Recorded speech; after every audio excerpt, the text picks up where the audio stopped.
Shalom, everyone. It seems like there's not too many Hanukkah specials that exist in the world, which is kinda sad considering how much overexposure Christmas specials get. I mean, I'm sure there are at least a few out there, but no show that I've ever followed aside from Rugrats has ever actually done one. Sure, it appears when there are songs or things that are supposed to represent all of the winter holidays. Danny Phantom's Christmas episode mentions Hanukkah, and the As Told by Ginger Christmas special tried to be even Stevens, but rarely does Hanukkah or any other Jewish holidays actually get to shine on their own. This really bothers me, and no, not because of my religion. Spoiler alert, I'm not Jewish. I'm not anything, actually. I don't really believe in a theology, nor am I of Jewish heritage. I'm also not a social justice warrior who goes around saying, "No, there's this many Christmas specials, so there must be this many Hanukkah specials." The reason I'm bothered by this is because I've seen so many Christmas specials and Christmas concepts be done to death that I don't understand why some writers don't just decide to do Hanukkah stories. It's full of untapped potential. And actually, speaking in general, there aren't that many Jewish characters on television, especially not in cartoons. Which is why it's so refreshingly different that Tommy's mother is Jewish. And not just for this episode either. Before the Hanukkah special, there was a Passover special. And even going into the all-grown-up era, they still talk about and celebrate Judaism. So with all that out of the way, let's talk about how this episode came into being, because it's quite important. Amazingly enough,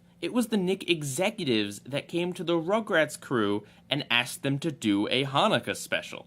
How crazy is that, right? Usually now when you hear about executives meddling with a show, it's almost always bad news. Usually it harms the creative vision of what the actual creative people were going for when the network says, no, you have to do this. But in this particular case, it seemed like a nice merging of executives and creative people, as that Hanukkah special actually turned out to be the Passover special. Yeah, they decided to rework it into a Passover special and decided to have it be the last episode in the show's original run. That Passover episode ended up being very successful. Both critics and fans really loved it, and I'm sure I'll talk about that at some point as well. The Passover special was so popular that they decided to just go ahead and do the Hanukkah special as well. And that Hanukkah special actually led to the show getting revived. So in a sense, if it wasn't for these two Jewish holiday specials, the show would not have continued. There wouldn't have been a Rugrats movie, there wouldn't have been a season 4 or 5, there wouldn't have been all the rest of the seasons, the second movie, the horrible third movie, or the spin-off series All Grown Up. The entire franchise probably would have stopped there. So it's a good thing this Hanukkah special turned out to be really awesome, huh? Alright, with all that introduction and setup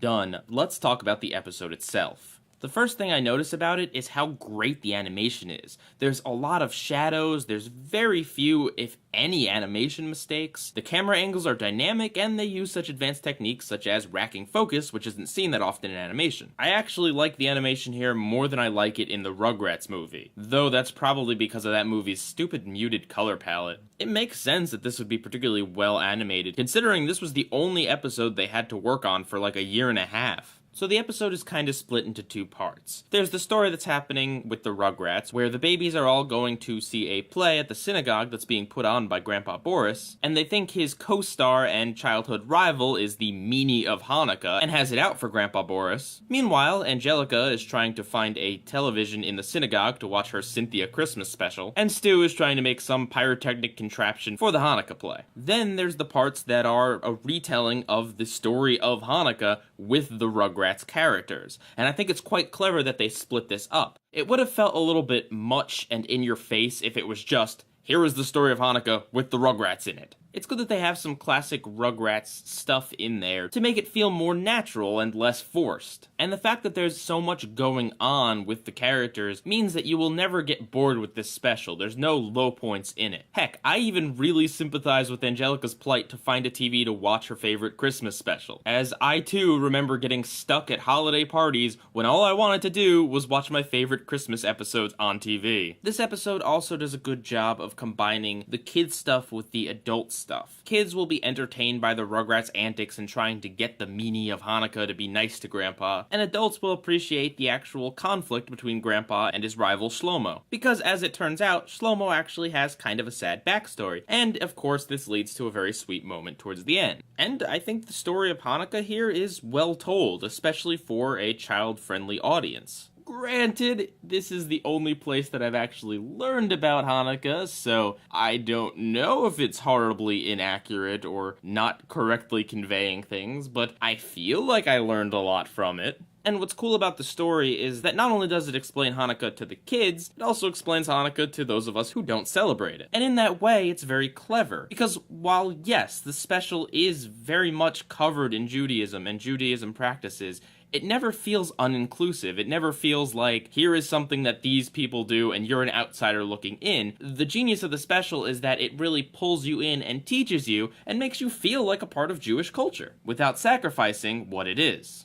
How about the comedy? It's exactly what you'd expect from Rugrats. There's both Hanukkah jokes and your typical Rugrats jokes. There's a particularly funny moment where Angelica trips a guy that's dressed as a dreidel, and he falls, and a guy walking by says he wins and picks up all of what he's carrying. The thing that Angelica's watching on TV before her Christmas special is something involving Santa fighting aliens. So hey, points for Santa versus the Martians reference in there. And there's even some good humor in the segments during the telling of the story of Hanukkah. Like how Phil and Lil equate the destroyed city to their messy room, or how Lil calls Phil Philistine. There's some good clever stuff in there. It's not uproariously funny, but it's not supposed to be. This special has a lot of heart, is filled with educational moments for those that aren't Jewish. It has really great animation, and just enough jokes. It's really fantastic and just as great as I remember it being when I first saw it all those years ago. And it gets bonus points for being incredibly different. It's available on iTunes and even a few DVDs, I think, so please do yourself a favor and go see this. And I'd really love to hear in the comments what people who actually celebrate Hanukkah think of this special. But before I go, let's end with some controversy.